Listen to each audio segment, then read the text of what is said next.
말씀은 열왕기하 9장 1절에서 13절까지 말씀입니다. 제가 보는 성경으로 구약 575면에 있는 열왕기하 9장 1절에서 13절까지 말씀을 한 절씩 교독하시고 마지막 13절 말씀은 함께 읽도록 하겠습니다. 선지자 엘리사가 선지자 제자 중 하나를 불러 이르되 너는 허리를 동이고 이 기름병을 손에 가지고 길르앗 라모스로 가라.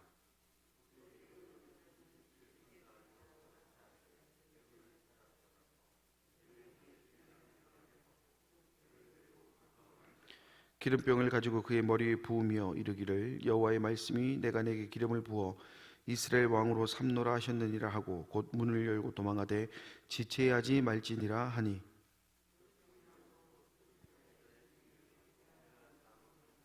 그가 이르되 보니 군대 장관들이 앉아 있는지라 소년이 이르되 장관이여 내가 당신에게 할 말이 있나이다. 예후가 이르되 우리 모든 사람 중에 누구에게 하려느냐 하니 이르되 장관이여 당신에게니이다 하는지라.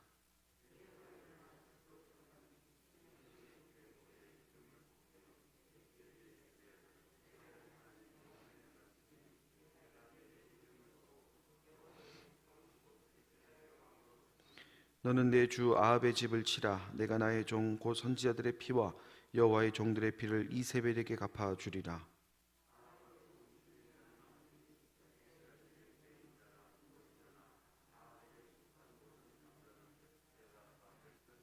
아합의 집을 느바세 아들 여로보암의 집과 같게 하며 또 아이야의 아들 바하사의 집과 같게 할지니라.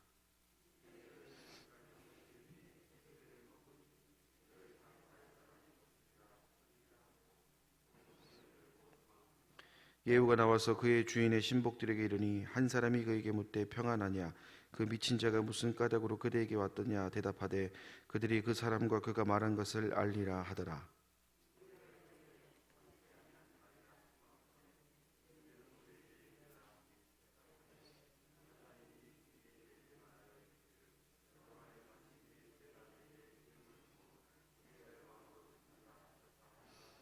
같이 읽겠습니다. 무리가 각각 자기의 옷을 급히 가져다가 섬돌 위 곧 예후의 밑에 깔고 나팔을 불며 이르되 예후는 왕이라 하니라. 아멘. 구두 광고 있습니다.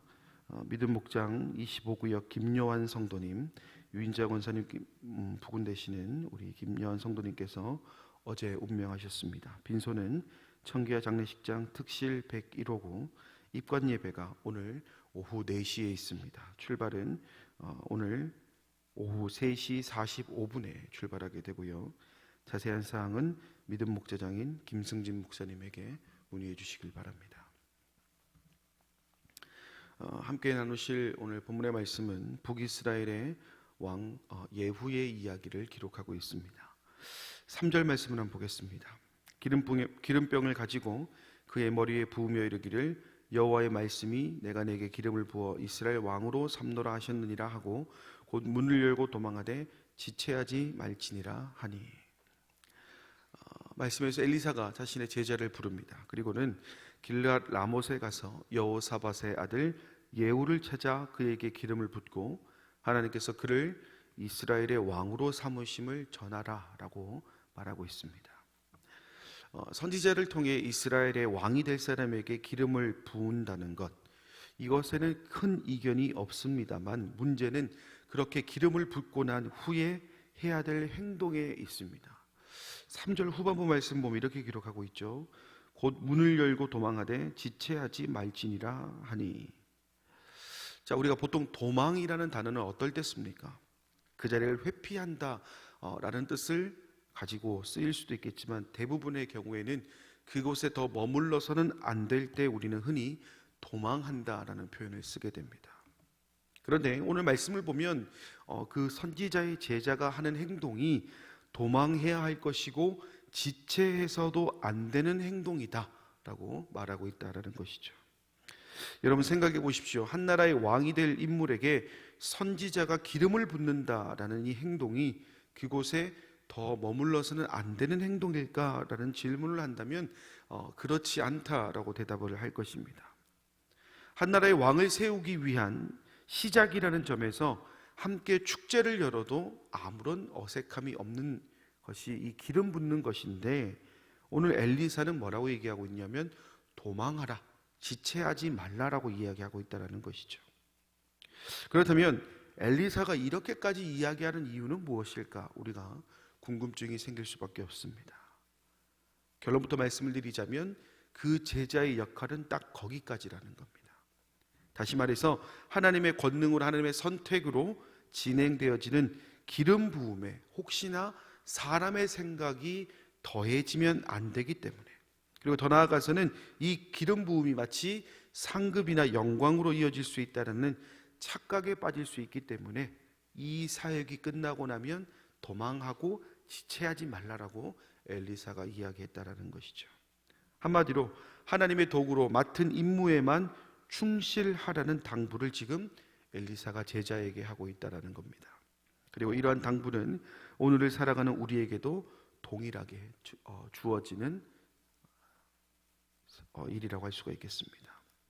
교회라는 공동체 안에 사역을 하다 보면 여러 갈등들이 생기기 마련입니다. 물론 이러한 갈등은 사람과 사람이 만나는 곳이기 때문에, 그리고 각자 살아온 삶의 이야기가 다르기 때문에 충분히 오해가 생길 수 있다라는 점에서 이것이 무조건 나쁘다라고 할 수는 없습니다. 그런데 이러한 갈등의 원인들을 가만히 살펴보면 내가 해야 될 일을 넘어서 혹시나 다른 사람의 일을 간섭을 하는 경우라든지, 아니면 내가 해야 될 일을 진행함에 있어서 지나치게 내 생각을 넣는다라든지 하는 경우에서 촉발되는 경우들이 더러 있다라는 것입니다.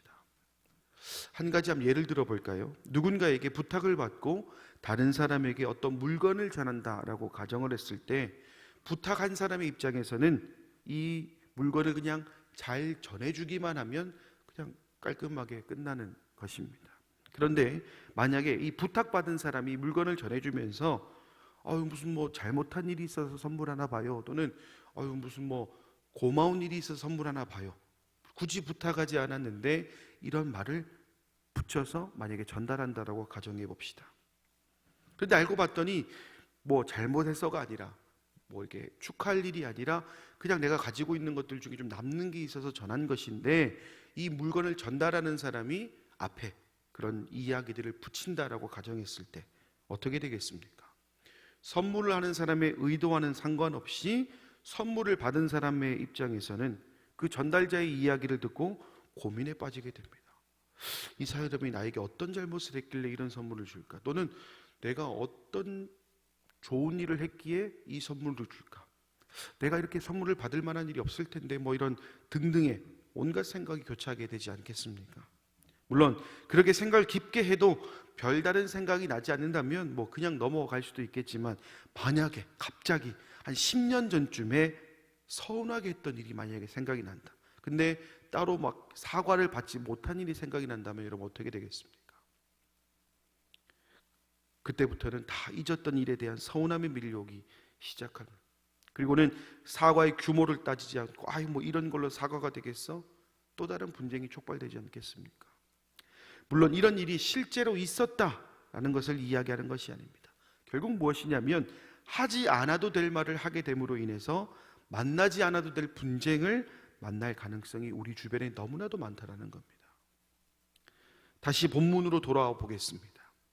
예후에게 기름을 부어주는 엘리사의 제자에게 여러분 무슨 권능이 있겠습니까? 무슨 능력이 있겠습니까? 그저 하나님의 도구로 사용될 뿐 그 이상도 그 이하도 아닌 것이 사실입니다.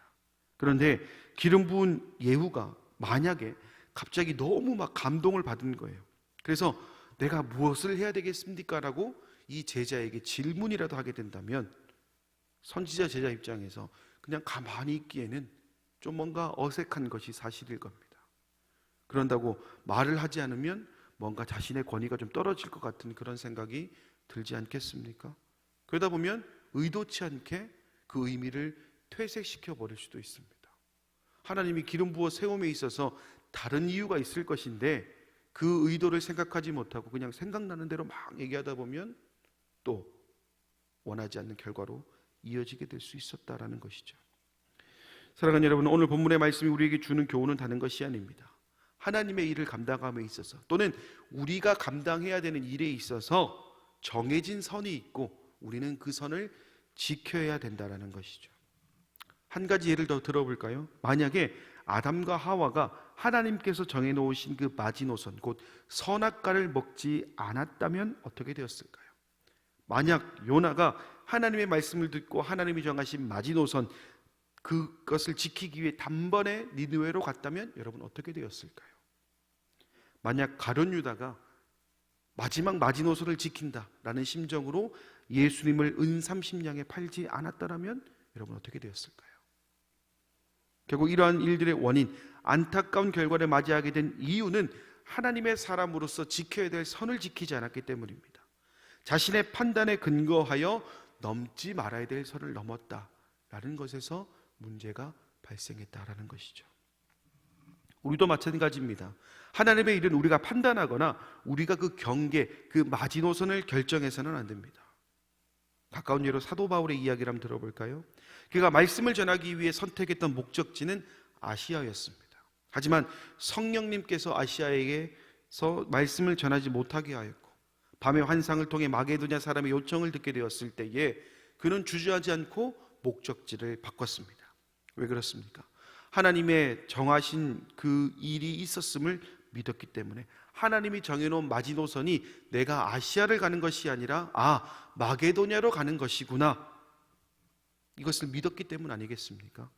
다시 말해서 하나님께서 원하시는 일을 해야 되겠다, 그 이상도 그 이하도 아니었다라는 것이죠.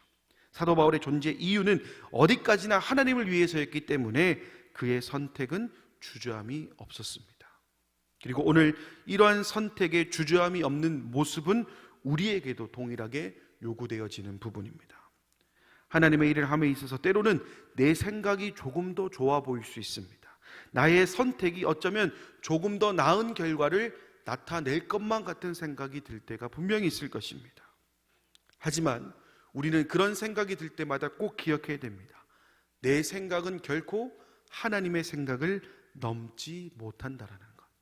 우리가 그것을 인정한다면, 우리의 사역이 오로지 하나님을 위한 사역임을 인정한다면 우리의 선택은 나의 생각이 아닌 하나님의 생각이 되어야 될 줄 믿습니다. 본문에 등장하는 제자에게 당부한 엘리사도 같은 마음이었습니다. 하나님의 도구로 사용될 때 하나님의 뜻대로 움직여야 함을 누구보다 잘 알고 있었기 때문에 그의 사역에 대한 당부함에 있어서도 초점은 역시나 하나님이었습니다. 이제 우리는 또다시 하루의 시작점에 있습니다. 그리고 우리는 하나님께서 오늘 우리를 통해 이루어 가실 여러 삶의 이야기를 마주하게 될 것입니다. 그때 우리의 선택은 오로지 하나님이 정하신 기준, 그 선에 부합된 것들로 채워야 할 줄 믿습니다. 나의 나된 것은 다 하나님의 은혜입니다를 찬양의 가사로 흥얼거리는 인생으로 끝날 것이 아니라 실제 삶으로 옮겨 놓아야 할 때가 바로 지금입니다. 그리고 이러한 선택은 여러분의 삶을 더욱 풍요롭게 하는 것은 물론이거니와 삶에 만나게 될 수많은 어려움 앞에 하나님의 도우심이 있음을 고백하고 경험하고 또 그것을 통해 신앙의 성숙을 이루어가는 원동력이 될 줄 믿습니다. 오늘 이 하루가 내 생각을 잠시 내려놓음을 통해 나를 세우시는 하나님을 경험하는 귀하고 복된 시간이 될 수 있기를 간절히 소망합니다. 기도하겠습니다.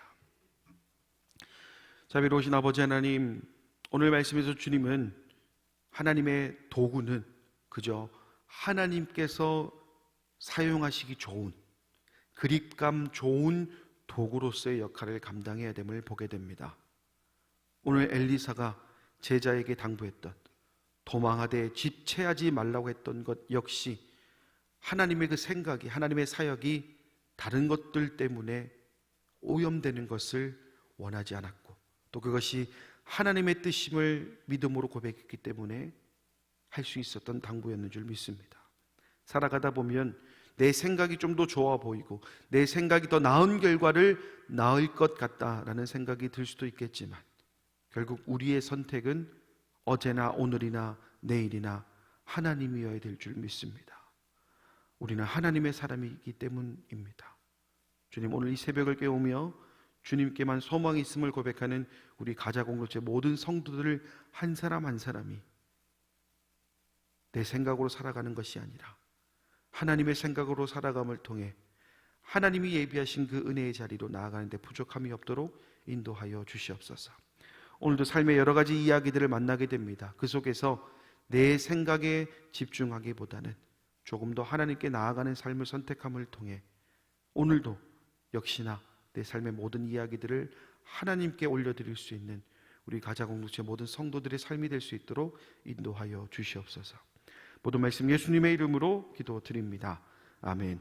하늘에 계신 우리 아버지, 아버지의 이름을 거룩하게 하시며 아버지의 나라가 오게 하시며 아버지의 뜻이 하늘에서와 같이 땅에서도 이루어지게 하소서. 오늘 우리에게 일용할 양식을 주시고 우리가 우리에게 잘못한 사람을 용서하여 준 것 같이 우리 죄를 용서하여 주시고 우리를 시험에 빠지지 않게 하시고 악에서 구하소서. 나라와 권능과 영광이 영원히 아버지의 것입니다. 아멘. 이 시간 우리 주신 말씀 생각하면서 그리고 각자의 기도 제목을 가지고 함께 통성으로 기도하도록 하겠습니다. 자비로우신 아버지 하나님, 은혜와 사랑을 감사드립니다. 오늘도 주님께서 귀한 말씀을 또 부족한 종의 입술을 통해 전하게 하셨고 이제 우리는 그 말씀을 가지고 오늘 하루를 살아가게 됩니다. 주님, 힘들고 지치고 어렵고 쓰러지고 넘어지고 엎어질 때마다 나는 하나님의 도구임을 기억하는 우리 성도들의 삶이 될 수 있도록 인도해 주시고 오늘도 여러 모양으로 인해 만나게 될 수많은 인생의 이야기들 앞에 그저 나는 하나님의 사람입니다 고백하며 나아가는 데 부족함이 없도록 인도하여 주시옵소서. 하나님께 다 내어드리고 하나님께 다 맡겨드릴 수 있는 오늘 하루 될 수 있기를 소망합니다. 그래서 내 선택이 틀리지 않았다는 것을 보여주실 그 하나님의 은혜, 그 하나님의 사랑을 마음껏 느끼는 오늘 이 시간 될 수 있도록 오늘 이 하루 될 수 있도록 인도하여 주시옵소서.